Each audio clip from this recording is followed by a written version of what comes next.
and welcome to the Valentine's Day special of Only Books in the Building. I'm your host, Emma Nichols, and with me today is our co-host, Juliet Rosenberg, and our guest speaker, Ava Kramer. Now, to stick with the theme of the holiday, we are going to be discussing some of our favorite romance books. Now, there's a lot that goes into like the romance genre, the tropes, the characters, the setting, like a lot of it plays in, gives different factors. So let's start off with like one of the obvious. What are our favorite like tropes, and like who could define what a trope is? Okay, I'm gonna go second best trope for me. I like the friends to lovers trope. That's just me. That one's cute. That's just me. Yeah. Oh yeah, I do like the friends to lovers trope, but I think what I do like more is, of course, enemies to lovers. I feel like that's lovers is a such a fan classic. favorite. Everybody I know who reads books seems to really love it and really connect with it. And it really, especially when it's a slow burn, like you have me in there if it's a slow burn and they're just pining. That's just you though. You know, I don't know. I feel like I hear it a lot where people are just like, yeah, enemies to lovers is one of the, I guess, quote unquote, better tropes. Yeah. Yeah. It's also subjective, so. I like it when the guy is like, I've loved you for 1,000 years. That one. and like he's like, oh, I've loved you for so long and you only notice me now. Wow, what a great person you are. Maybe not with the guilt trip after. Maybe just the first part. I'm just gonna say I don't think they sing it in the books. They probably don't. Yeah, they probably don't. Yeah, but yeah, that one's definitely cute too. Where like the girl finally realizes, hey, that he's liked me since we were like 5. Yes, No, when they have a past together, when they have history. I love the past. Yes. Wait, Juliet, what was that? Are so fun. What was that book again that you were telling us about? It was like Tomorrow, Tomorrow, and Tomorrow. Yes, by Gabrielle Zevin, and Gabrielle Zevin. It kind of has a little bit of everything in it because it's kind of unconventional in terms of like typical romance novels, as it kind of, I don't know, it really emphasizes like the human flaws. They're just the characters are so painfully human, and their relationship with each other it's like they were childhood best friends, but then things didn't work out between them, and then they kind of reconnect after all these years and are trying to make this video game together, but of course life's still happening and it's impacting them. Wait. Did you say that the guy was like 30? No, that was the teacher that she has a relationship with before they meet. Before they meet again. Oh, that makes sense. Because, and so they're both the same age. So, great. Okay. Already off to a good start. Yeah. But they never get together, which is, I think, I find so really sad. interesting because it's still a love story because they have a mutual love for each other and a mutual appreciation. But life is so complicated and their relationship is kind of flawed that, it's still a love story, but it's just a really complicated one. Similar to that, I read this book called 1 Year of Our Maybe, and this girl, this one guy has like kidney issues. So this one girl who's like in love with him at the time, like they were in love with each other at different times, and she donates a kidney to him so he can go to school. And he goes to school, and he's bisexual, and he pursues a relationship with this guy, and it's going along. And meanwhile, this girl, she's still like stuck on him. She's still like, I have to be here for him because he needs me. He needs me and I love him. And it's really, and in the end, they go through a bunch of mishaps and they do the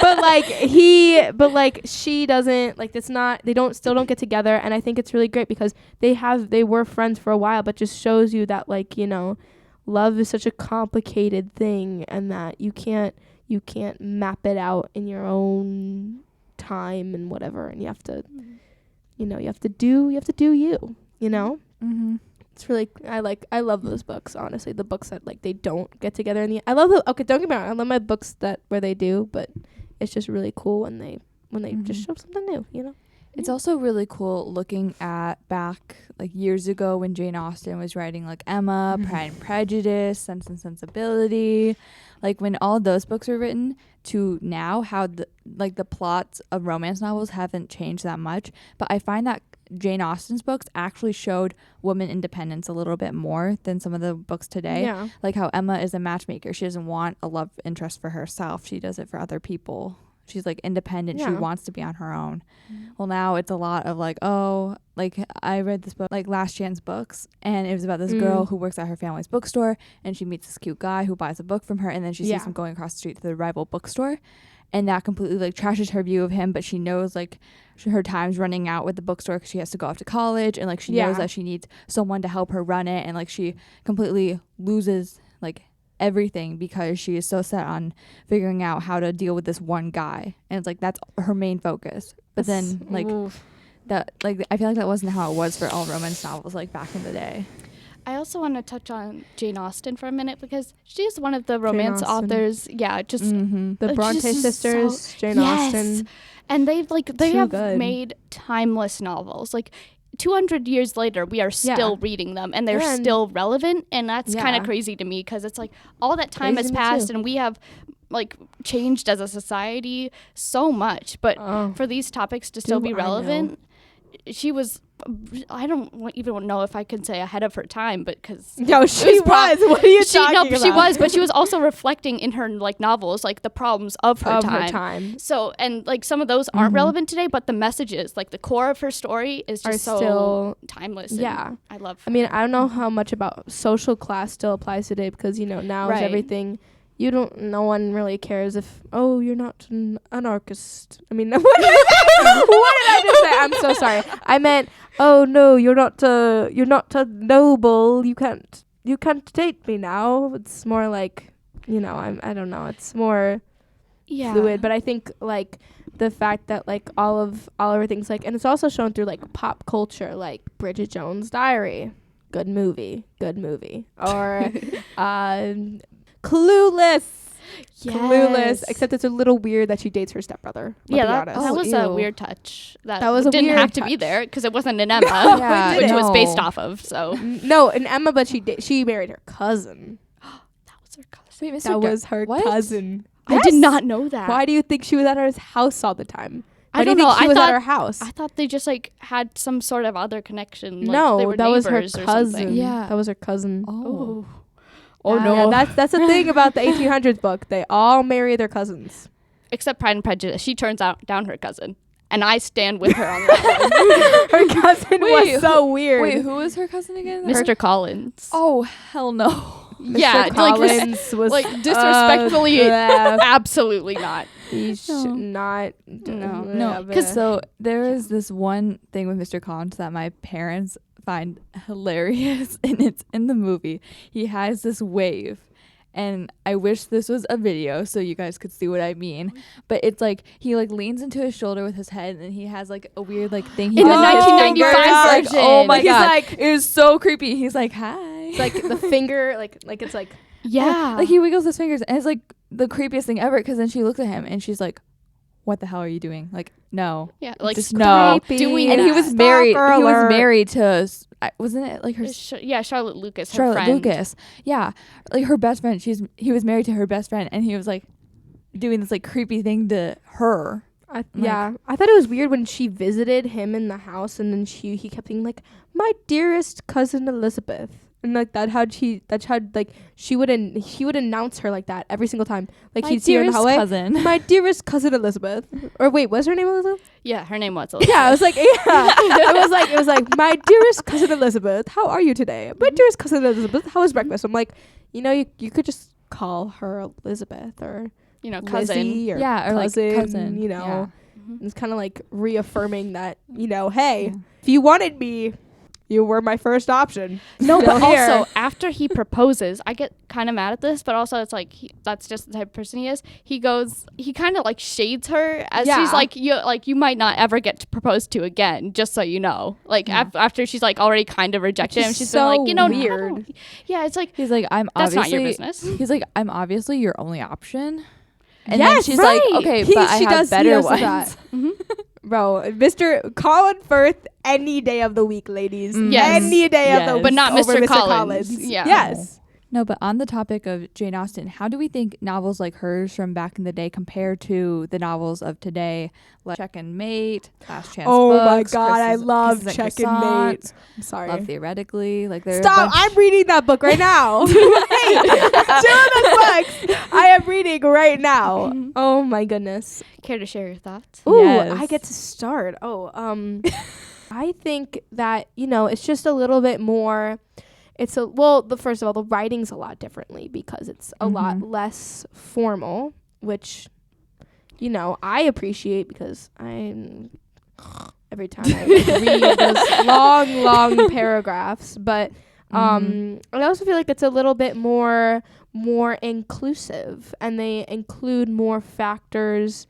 I mean, they still have the core where someone gets transformed through a relationship, but I also feel like it can also include having different aspects of like romance and like how it can affect there's this one book, The Fire on High, really really good book. I recommend it. It's about this woman who got pregnant, and she was like very young, and she's what's it called, Afro-Latina, it's like Hispanic and African American mixed, and she is like growing up in poverty, and she like, it's also like a more self-discovery book, but it has a little bit of romance in it. But it's good because it shows how her life has been impacted and how many people's lives are impacted. And again, in the books in the 19th century, they only show the upper aristocrats, white people, and I think that's a great thing that there's more inclusion nowadays. Yeah, I 100% agree with you on that.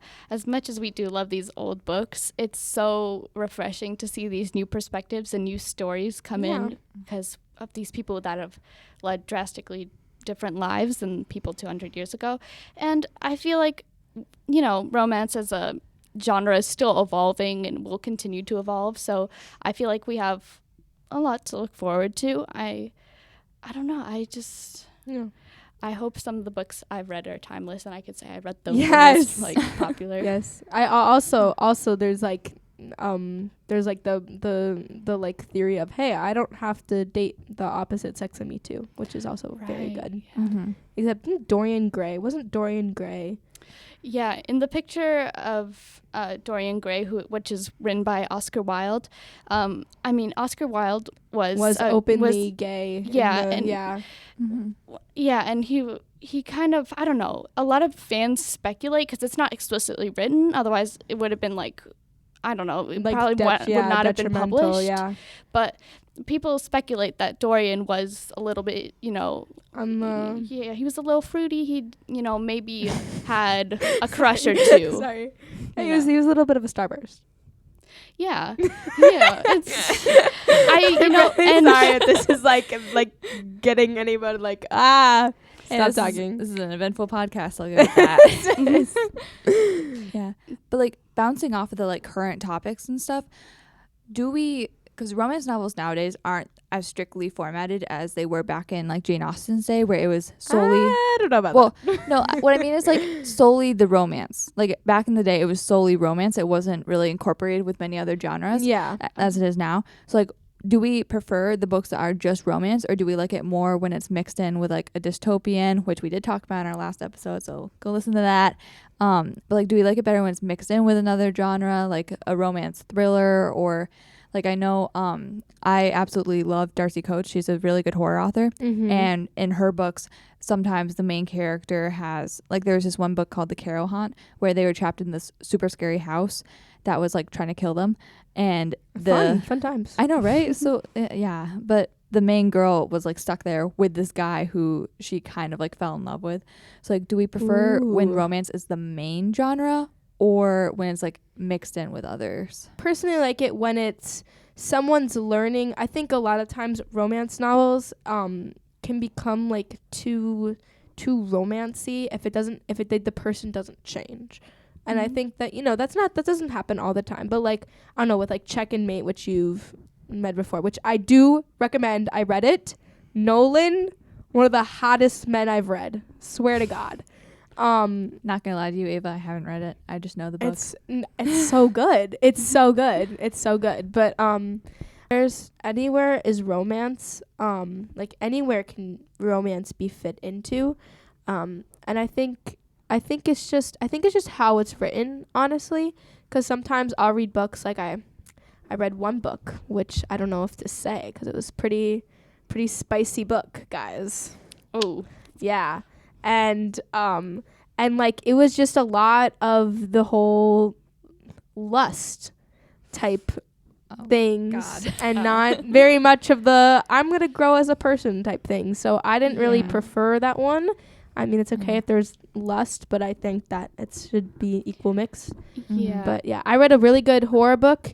It's called The Haunting by Danielle Vega. It is in the library because I made them get it. Should we just like go around and like summarize some of our favorite romance books?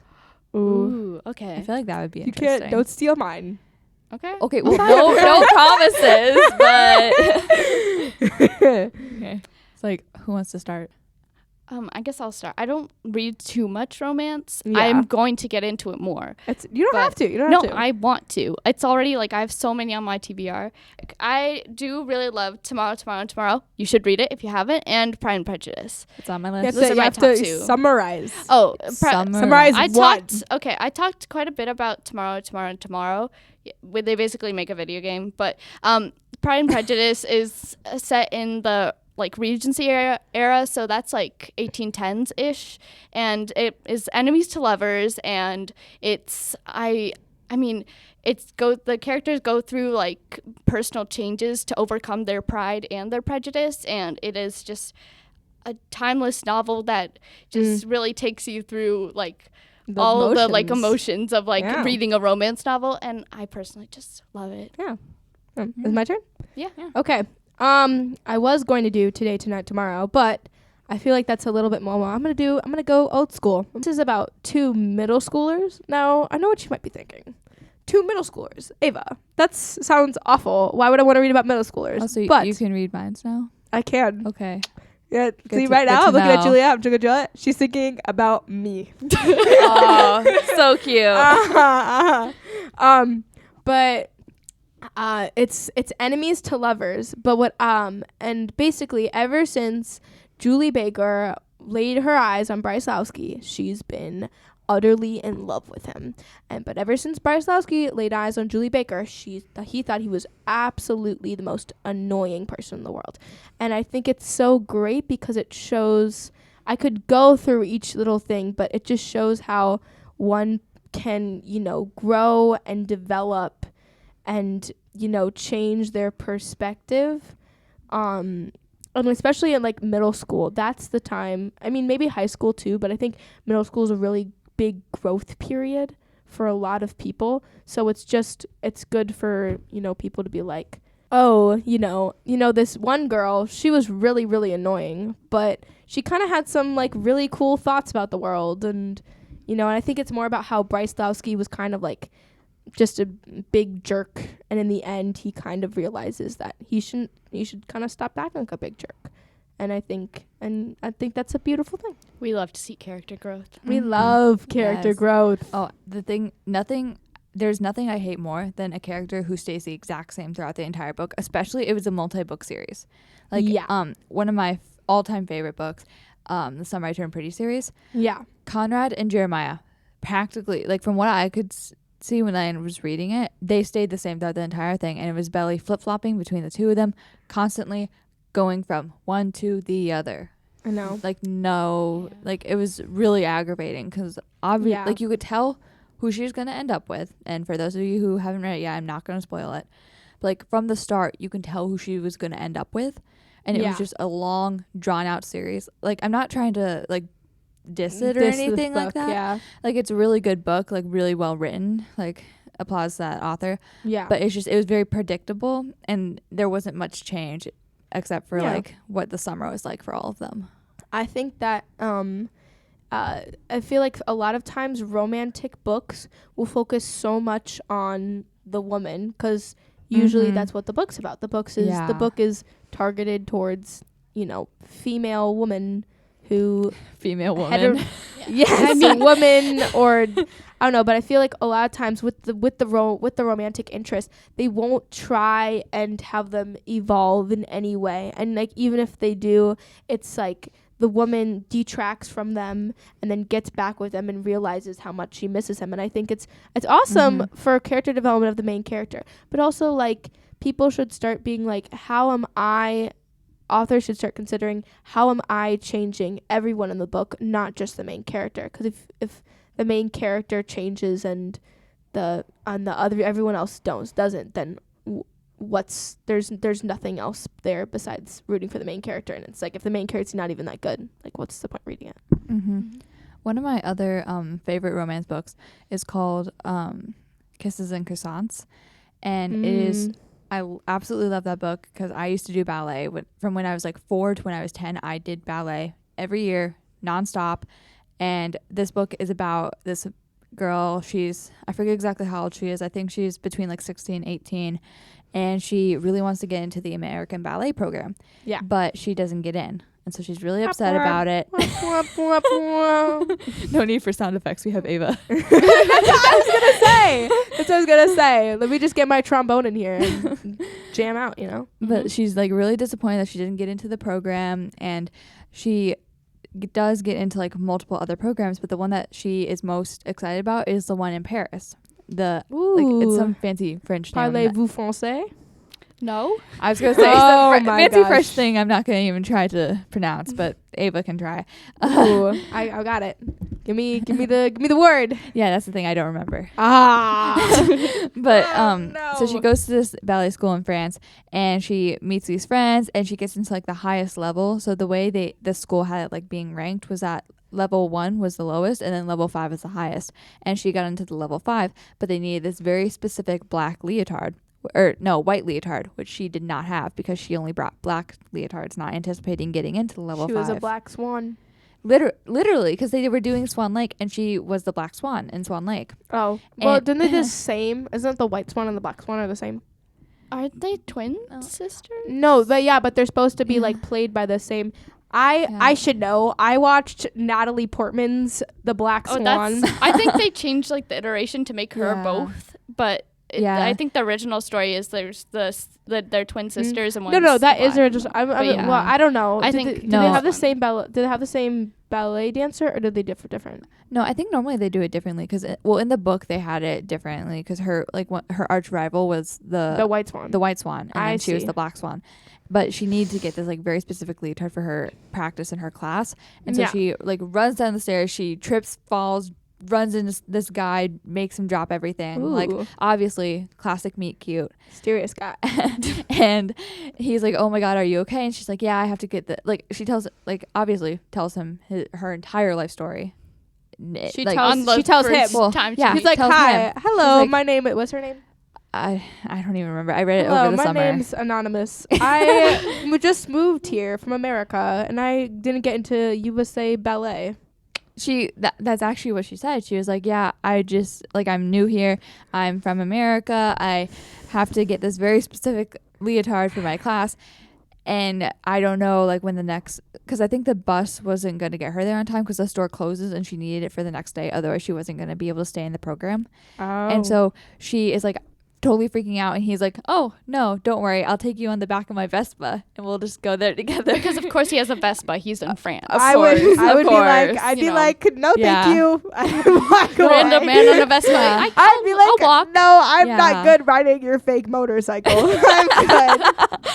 No, but she's like, okay, thank you so much, and they go to the store, they get her leotard, and then for any of you who might want to read it, like spoiler alert, she finds out that her instructor is super tough, super mean. That's how most ballet like instructors are portrayed to be in books, specifically in movies too. And like her instructor is like the meanest, so critical, so like hard on the dancers, just like Adam Carlisle. Adam Carlson. Adam Carlson is his name, not Adam Carlisle. I don't know who Adam Carlisle is. But like he's this mean guy, and she's not afraid of him, but she doesn't want to risk anything to lose her spot in the production because otherwise she'd just have to be one of the other like little swans or something like that. And And so it comes out that this guy who she is like falling head over heels for Is her instructor? no is her and she'd know if he was her instructor. It's No, like the prince. it's her instructor's son, whom her instructor hates that was- equally. Wait, So- the instructor hates his own son? He was mad at his son for something, and then when it comes out to him that his son likes this girl and that this He's girl like likes especially him too. tough on her. I know, he like totally like tightens all the things. But then the sidelines of this book, she and this guy, her instructor's son, they are like going on this like quest across France because her family is has a history in ballet. And so Oh, that's nice. yeah, it's really cool. And they have this photo or like this painting of one of their supposed family members that was painted by Degas. And so there's this quest across France that they're Subtle flex. doing and this guy takes her everywhere to like try to find the like a similar painting to it so they could tell if it really was painted by Degas or like find the like original. And like so like all that's going on while she's doing the hardest level at the ballet school and hanging out with her friends. And So did Yeah, she going on drop dates with did him, she too. did she get kicked out because she was doing all of this stuff all at once? no, she's stayed in the program and fulfilled like the ballet. Personally, I could not do thing. all that. Yeah. Like go on a Oh. side quest with my romantic interests. yeah, no, slash you're not gonna want to. instructor's son. You won't want to because like intensive. Is he weird? no, He's a weirdo. no intensive spoiler alert. They end up in a car crash and she can't dance for a year. And then at the Wait, end, only and a then- year? Well, I think roughly a year. Well, I mean, What? depends on how many Wait, bones she breaks. wait. Yeah, That's it not depends. She hurt. I forget exactly like what she hurt, but she hurt like something in her upper body, and her legs. I want to say she fractured maybe one of them. I can't remember exactly though, so like don't quote me on this. But so like they get in the car crash and then the book at the end jumps to like a year later and it's like, oh, she goes back to France to be with this guy and he's waiting for her there, but they're not like Together. they are together, there are, but together. it's like been a year since she saw him because she went back to America to heal with it, like with her family and Was stuff. she still in the program after that? Yeah, she went back to the dance program to stay in the program Wait, with that wait, guy. wait, Book logic Wait. is different than human There is- logic. Yeah, Wait, book like there logic real is is life. different. Wait, there is nothing. She didn't learn anything from that experience. What? She learned like don't trust the guy that randomly asks to take you on his Vespa. That's what she learned. Wait, but did she still? No, because she still gets with him in the end. yeah, she does. So yeah, But, she doesn't yeah. learn. No. She doesn't learn exactly. Then what do we just talk about? We talked about what character development and learning. What did she learn? What was the lesson there? What was the lesson? Date the instructor's son and then get your legs fractured, but then heal in a year so you can go back to ballet dancing. For the plot, of course, you know. Yeah, obviously, just for the sake of the Yeah. plot. But I think it'd be funny if she was like, "Oh, I could never dance again or get kicked out of the program at least." So then she was like, "Oh, maybe I should focus on what I want." And then like 20 years later, she gets with a guy again. that'd be a better idea. Exactly. You should've learn written a the book. lesson. I should have. Yeah. I should have. Oh. Love and Croissants by Ava Kramer coming out TBD. Okay, well, on that note, thank you guys so much for listening. We have had so much fun making this. We will hopefully have an episode ready for you guys next week. This will come out, it should be coming out if on Valentine's Day. So if today's Valentine's Day, then that's great. So yeah, we'll see you in the next one. Bye. I don't know if I'll see you guys in the next one. I'm kidding. Bye. Oh, and if you want to find our podcast, you can find us on Spotify, Apple Podcasts, Podbean, anywhere you can get your podcasts. If you want to reach out to us, you can reach out to us via the email, onlybooksinthebuilding@gmail.com. And if you want to track our progress, you can follow us on Instagram, onlybooksinthebuilding. Thank you and stay tuned. Bye. Bye.